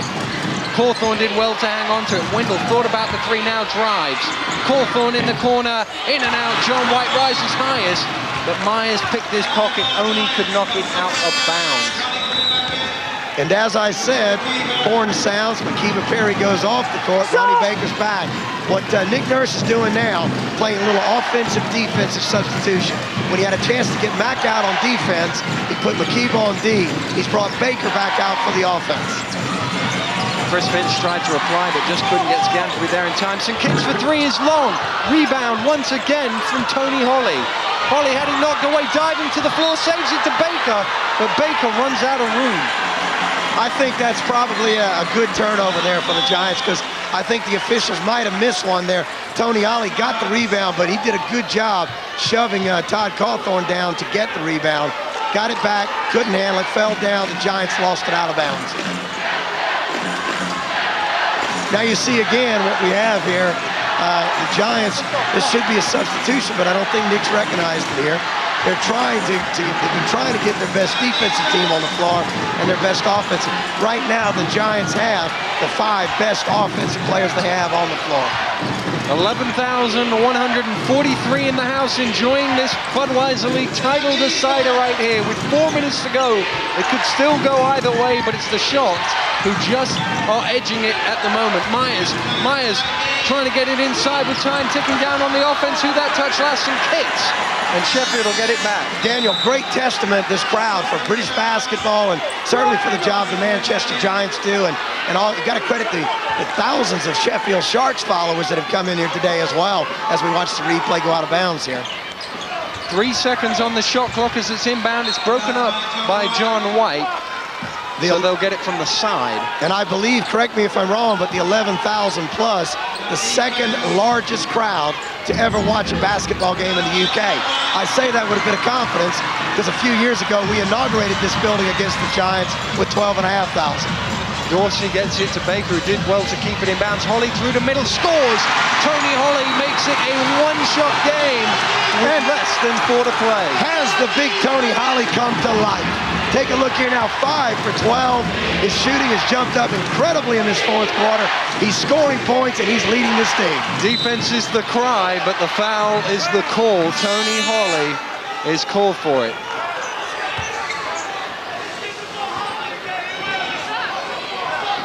It'll be a sideline ball as Mike Payne checks in for Ian McKinney and McKinney Perry for Ronnie Baker. Now here comes the Manchester defensive lineup. Baker will stand there with Coach Nurse and wait for an opportunity. Oh, there's ice on the floor, didn't see it. Something down on the floor, got thrown down at the free throw line. Now they've picked it up. Yeah, referee Will Jones has spotted it. Saw it come flying from somewhere in the crowd there. I'm not quite sure what it is. And that's a shame. You really don't want anything. You know, these players are playing at such a high pace. The court is a small place. You just don't want anything ever thrown on the floor in a basketball game. This game is not played on grass. This game is played on hardwood. And believe me, if these players hit something and slip, it hurts. Myers penetrating, Myers all the way, dishes to Johnson. Johnson lost it, got it back. Rebound, Kevinson kicks, and the Giants with a chance to possibly tie. Again, look for John White. Here he comes to the corner. Kevin. St. Kitts feeds to Holley underneath. No. It's a 1-point ball game. I said look for John White. I'm wrong. The fourth quarter belongs to Tony Holley. He is taking over single-handedly in the fourth quarter, and he is making the Giants come back in this fight for the title. Manchester Giants 8 without reply. It's forced the home fans to crank up the volume on the defensive cry. And Sheffield, foul called on John White as Conlan drives to the basket, and that is foul number 4. Well, we talk about Conlan's foul trouble, but now with John White on 4 fouls, and as aggressive a player as John is defensively, if I'm Chris Finch, I try to isolate John and go at him. As John tries to get the crowd behind him here, he's igniting the crowd, saying, let's make some noise. Conlan, who missed 3 crucial free throws last week to make this game the title decider, misses a big one here with 2:47 to go. As we've said, Travis Conlan, not an excellent free throw shooter for a guard, and he's missed some big free throws in big games.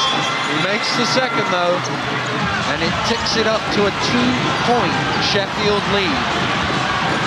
Billy, regulation or overtime? I still say regulation. I think that these guys are far too up for this than to go to overtime. Dorsey to tie it. No. Payne with the rebound. And Conlan says, we'll just take care of the ball. I think it's about tempo now, Dan. I think Sheffield really got to try to take some time. Myers along the baseline is fouled by, I believe, McKeever Perry. It is McKeever Perry, and that is foul number 4 on him. Now let's also talk about fouls and free throws having a chance to decide the game. Because right now, every time for the last 2:21 of this game, 2:22 left, that the Giants foul the Sharks, they're going to shoot 2 free throws. On the other end of the floor, the Sharks have only committed 3 team fouls, so the Giants have still got to get a couple fouls before they get free throws. The foul trouble both teams with a couple of players on 4 as Myers goes to the line. The whole of Manchester trying to put him off, and the whole of Sheffield over there jumping to their feet as he makes the shot. 18 points for Terrell today, and this could put him, if he makes this one up in his head-to-head battle, as John White is also on 18, now Terrell on 19. The Sharks lead by 4 as we approach the final 2 minutes in the game that will decide the destiny of the league title. Dorsey going inside against Scantlebury. Tough play. TD. That is a championship play in a championship game from a former Budweiser League MVP. Myers again going along the baseline. Johnson loses it, gets it back, but he ran out of court. It bounced on the line, and what a big turnover by the Sheffield Sharks. And I don't know if the folks at home can hear this, but I tell you, this place, the arena in Manchester, is getting loud right now. Crowd coming to their feet to support the Giants. Giants with a chance to tie or take the lead with a 3. Here's John White. Would you go for a 2 or a 3, Billy, right here? I think you take whatever you can get because you want to tie it or take the lead, doesn't matter. White faked at the 3, Baker to take the lead! No, it doesn't go, and Johnson pulls down the rebound, and he's fouled by Tony Holley, and I think that was a foul to send him to the foul line. 2 shots. Because Wilbur Johnson is a poor foul shooter for the Sheffield Sharks. He shoots 65% on the season. Now, you might think, you know, that God, he's 94 feet. You know, a basketball court in length. Will's about 94 feet away from the basket. Certainly not going to score. But it's a good foul because it takes no time off. You don't waste any time defending Sheffield's offense, and you put a 4 shooter at the line. Johnson misses the first. Well, we talked about them going 1 for 7 at Chester the other night to set up this decider, or they would have already been crowned Budweiser League champions. Makes the second. It's a 3-point game, 1:26 to go. Ronnie Baker for the Giants as they try to claw it back here and win themselves a league title. John White, the man who's won it for the last 2 years. Round to St Kitts. Baker into Holley. Holley is fouled on the floor. It's foul on Will Johnson, and that is his 5th. And final foul, he's out of the ball game, and the Giants fans are on their feet. They're loving that. Good play there by the Giants, actually attacking the baseline and taking it to Will Johnson. If we get a chance to see the replay, Johnson's got 12 points, but uncharacteristically only 1 rebound tonight. Johnson, probably the Sharks' best rebounder. Tony Holley, we said, who's been the man in the 4th quarter. I don't know about too much of a foul there, but break for the Giants as Will Johnson fouls out with very little contact. St Kitts to the finger roll, and with 1 minute and 4 seconds left in the Budweiser League title race, there is only 1 point between the two teams. The Giants trail the Sharks. Defense is the cry again from the Manchester fans. Sheffield looking to get the ball to Myers for 3. Doesn't go. White with the rebound. White kicks it long to St Kitts. St Kitts is blocked by Myers. Cauthorn has it to Conlan, and Payne comes up with it, and Sheffield are going to try and take it as quickly, as much time off the clock as they can, but they need a score. They have to score. The foul is there. Ronnie Baker commits the foul with 30 seconds to play. Nick Nurse is very angry there because he wanted a foul at the other end. Well, we know that the last time these two teams played, we went to double overtime, and it was a very controversial decision that won it for the Sharks. You'd hate to see it again won on controversy, but I think on the play there that, you know, there was a lot of St Kitts and a lot of his crowd felt that he was fouled, but a great defensive play if it wasn't a foul by Terrell Myers. Scamps misses the free throw. The veteran of 500 games can't make the first, and the Sheffield fans are in agony there. With only 30 seconds left now, even if he makes this, the Giants have a great chance to win with a 3. It's a 2-point game, 30 seconds left. You go 2, you go 3, you go what you can get. You get what you can get because, you know, you're on your floor. First best shot you can get, take it, knock it down. It's winner takes all. The title's on the line. It must be one here. There's a foul on the floor. Pete Scantlebury fouls Dorsey. And if I tell you, great play by Tony Dorsey there, Daniel, because, you know, he just said, I'm over here, I'm isolated one-on-one, I'm going to put it on the line. Remember, the Manchester Giants have shot more free throws this year than any team in the Budweiser League. If Tony Dorsey goes hard in the basket, the likelihood is he'll get fouled. Now he's got to make them. Well, there's the old trick of the trade is to ice the shooter. When it's a big game like this, you make him think about them 2 free throws that he's got to make. I think that's what Chris Finch has done. Let's go check it out. Oh, we want to run. We're going to stretch a lot of time, so be smart about it. Yeah. Hey, listen. Hey, right, if he makes both, okay, if he makes both, when do we want to run when we come down? Run high back. Huh? What do you want to run? 1-4 low. 1-4 flow. Okay. Listen, we're gonna run the screen across in 1-4, so look for it. Nah, shit, Pete don't know it. All right. Okay, yeah, put Trav down inside on the 1-4. You go to the corner opposite Trav. No. On Trav's side. On Trav's side. Okay, listen, don't go with where they can get something going at the opposite way. Okay, they're gonna double though. All right, so somebody's gotta be available. All right, here we go. No, I think that was a very good foul on the play there by the Sheffield Sharks. Because even if Tony Dorsey makes these 2, all he can do is tie the game now. If you let him pass it around, maybe they hit a 3 and take the lead. The Sharks will get one last look no matter what happens. Tony Dorsey, the only man on the starting 5 for the Manchester Giants not to win a league title. He has 2 free throws here to try and draw it level, but he's only been 40% from the line tonight. 2 huge shots for Dorsey. Makes the first. And I was about to say everybody jumped to their feet, but they're all standing here.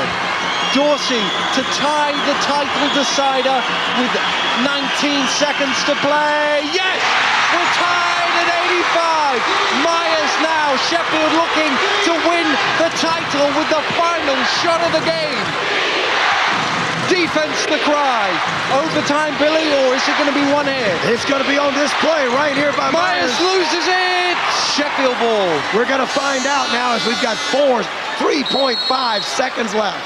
3.5 seconds to go. The title is on the line. The winner wins the title. Chris Finch has 3.5 seconds to come up with a play here. He's called a timeout. Let's see what it is. They must not turn it over. If we don't get the score so long. What do you want to run? Triangle, okay, let's go. Triangle. On this side. No. Let's read it. Put Terrell out here, okay? I want this man screening Todd. So who's that? You, Pete? The nerves of the fans is evident there, Billy. They're all standing everywhere here in the MEN Arena. There's some lovely scenes. Look at this lady biting her fingernails there, you know? This guy's rubbing his hands. These guys, I think right now, everybody's got butterflies in their belly. You know, it's a bit of nervous. 3.5 seconds will seem like a lifetime for both of these franchises and their fans. Well, it's the greatest finish to a league season ever. Is it going to finish in 3.5 seconds, Billy, or do we need another 5 minutes? This has been such a great game now. I'm actually hoping we see another 5, but remember the guy named Terrell Myers. He's going to get a shot off here, and he's won the Budweiser Trophy a year ago on a last-second shot against the London Towers. And Nick Nurse wasn't completely happy with everything. He's now called a timeout. Nick looked at the Sharks' out-of-bounds play. Nick's done a great job scouting him. They played each other enough times. Now he's going to put their out-of-bounds play on the board and make some switches. Let's take a look. Set up. They got there he was. He was just telling the players, but you see the nerves on the people around here. Now, Terrell Myers, as they came out of that timeout, he looked at somebody here in the front row of the crowd and just tapped me, I'm going to take this shot. And I think he pointed to his heart there to say, hey, I've got the heart to make it happen. I think Terrell Myers wants the shot. He said at the end of the National Cup final against us, he said, Coach Finch believes in me. He lets me take the big shots. And believe me, I don't care how many I've missed all day. I want the ball in my hands with the game on the line. Well, we've still got 3.5 seconds. We're still tied at 85. The best two teams in the league are going to win to decide it right here. The Giants, who have not led since the first quarter, are hanging on here with one defense. They're looking for Myers. Myers fakes it. Now Myers to win the league. Yes! Terrell Myers has won the league. Phoenix shot, and the Sheffield Sharks have gone crazy. Terrell Myers has won the league, Billy Mims. I said a year ago he won his first championship in British basketball, hitting the same shot against Kevin Cagle's London Towers. Again, he wanted the ball, he had the heart, they executed the play, he made the shot. Terrell Myers, certainly my vote now for British basketball's 1999 Player of the Year. Terrell Myers, what a huge shot, but he did the smart thing. He sold the fake, went round the defender, and hit the open jumper. Cardinal sin of the defense there. You don't go for the head fakes, you stay on the floor. A block shot out there wasn't going to do any good, but when he went for the block and went for the fake, Terrell got the wide open shot. Terrell Myers right in front of me and Billy here going, I got the heart, that was me. He did come up, and he played hard all the way through the season. He's saying, look at Chris Finch. Chris Finch, in only his second year as a full-time professional coach, claiming his first National League, Budweiser League championship title, and all hats are off. They had to come in here against all odds, against 11,000 fans, and beat the Giants with all their great players and their experience. And look at that Sheffield crowd. A well-deserved victory today for the Sharks on the opponent's floor. And you've got to feel sorry for the Manchester Giants. They're distraught over on the other bench there. They pushed it all the way and just at the end couldn't quite get it done. Absolutely. I mean, you know, your heart has to go out to them. They had a great season. But again, you know, Nick Nurse said it best this week. They didn't even think this game was going to matter. They didn't think it was going to come down to this. If Robbie Pears and the Chester Jets hadn't have beaten the Sharks this week, we'd have never had this title decided. So the Nick Nurse Giants, they got a second lease on life, courtesy of the Chester Jets. And today, the Sheffield Sharks made no mistake about it. For the 98-99 season, start to finish, they were the best of British basketball. Certainly were. Remember, of course, at the beginning of the season, they started so tremendously. I've just got to give a quick mention to Matt Gaudio, who played a great job for the Sharks in the first 13 league games before that knee injury. They've got the M on the shorts in respect to him, and I'm sure they'll dig out one of their medals and send it over to him in the States. Absolutely. It's kind of surprising that he's not here today. I would have thought that, somebody in their organization would have dragged him on a plane and dragged him here today, but I'm quite sure he's in their hearts. He may not be here in physical presence, but in the heart, Todd Cauthorn, Travis Conlan, Terrell Myers, Pete Scantlebury, all the great Sharks that have done the job. There's Will Johnson, fouled out, but still saw his team win. And all those Sheffield Sharks fans who came here today to make it happen, Matt Gaudio, very much in their heart. Pete Scantlebury, his 500th performance, and he picks up a league winner. Does it get any better than that? You can't make your 500th performance much more memorable. Here it is then, Todd Cauthorn going up for the trophy, receiving it from the Basketball League Chief Executive Mike Smith. There's Cauthorn, the second thing he's lifted this season, the third in the last 2 years. What a sweet, sweet moment it is for him. He picks it up, he raises it there for the fans and for the photographers in front of us. And what a sweet moment it is for everybody connected with Sheffield basketball. Well, their organization this year has sort of been the epitome of what you want, because they brought back the coach from last year. They brought back almost all of their players. They kept their team intact. They made 3 additions during the year that I think were tremendous. Matt Gaudio in the beginning got him off to a great start because he fit right into the Sheffield mentality. Travis Conlan has been one of the best playmakers in the league and just really fit in with Terrell Myers in that backcourt. And then the third addition, the veteran Peter Scantlebury.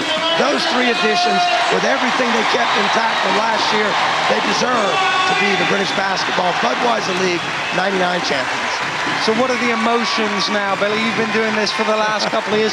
How long is it before it really sinks into you? Well, I can tell you the biggest emotion right now is the tear in my eye and Ed Simon's eyes. We finally see it drifting away here. But I tell you what, tonight will be a party in Sheffield. They'll party here in Manchester. They'll stay on court and savor it as long as they can. I tell them they need to get up there and cut those nets down. We forgot to do that last year, so the Sharks still have a couple nets in Sheffield that I wish I had. But they should get up there, they should cut those nets down, everybody take a piece of it, give it to some of the special fans, enjoy the atmosphere, and just soak up this feeling in 9X Arena today. It's the most dramatic finish in the history of basketball. The Sharks have won the league with the final shot of the season. It's the second title in 5 years for the Sheffield Sharks. They go away at 2-point winners, 87-85 over Manchester at courtside. 21 points, 5 assists, plus the big shot of the season. Terrell Myers is with Suzanne. He certainly is, and amongst all his fans who are going absolutely wild. Terrell Myers, you knew what gameplay you had at the end there. You knew that was going to go in. I told Travis in the huddle, I was like, get me the ball. I was like, if you get me the ball, I win the game. And he said he wasn't going to look for anybody else but me. He gave me the ball, and I made good on my words. Now, was there a little bit of nerves there? I mean... Yeah, baby! Just joined by a few of his pals, of course. Was there a little bit of nervousness there, Terrell? Because it was such an important point in this game. The last shot. Oh, yeah. I was more nervous at the beginning of the game, but when it comes to the end of the game, I work so hard in the summertime that's what I live for. And if I get the ball, I feel that I'm always going to make it. Well, you certainly did. Now, some of the comments that were made before this game, of course, was that, can it live up to the hype of the week before? It certainly did. We couldn't have had a closer game, could we? We knew it was going to be a great game, We went down to Chester, we blew we blew our chance. So we came in here and we just wanted to give people what they wanted all year. And we came out and we proved, no ifs, ands, or buts, that we're the best this year. How did you guys dig yourself out of the hole after you lost to Chester last Sunday? I don't know. I mean, to tell you the truth, up until yesterday, I was still thinking about it. It hurt me up until yesterday, but today cures all of that. Terrell Myers, you saved the day. Congratulations. Well done. Back to you, Kev.